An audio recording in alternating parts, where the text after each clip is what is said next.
less than 2 hours away now from this historic and unprecedented summit between the American President Donald Trump and North Korean leader Kim Jong Un. What could come out of this? Is it more than simply just a photo op? Let's get into that and go off script tonight with Paul Avey. He is an associate professor of political science at Virginia Tech University in Blacksburg, Virginia. Paul, thanks for coming on with us. So what are the expectations for both sides going into this summit? Look, I think this really does have the potential to be historic, but we just won't know for some time. And you've already started to see both sides trying to dial back expectations that this will be some game-changing moment.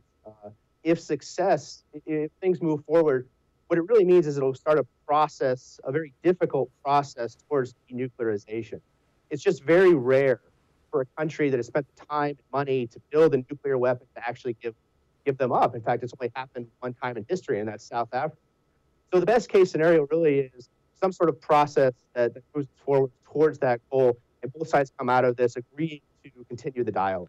Right. You say that expectations are low, but going into this, I have to imagine as long as they move forward with this handshake photo op within the next 2 hours, 9 a.m. local time there in Singapore, I mean, what could happen after that point to kind of malign what's going on? Well, in terms of malign what goes on, a number of things.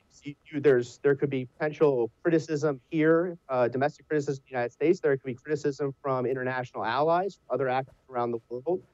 There could be criticism in North Korea. So there's a number of actors that have a lot of stakes in what's going on right now, and they don't always have the same interests. So I think really what we need to watch going forward is what does the rhetoric look like on what is the on one hand, what is the handshake and photo op? What is that? Does that rhetoric, positive rhetoric, continue moving forward?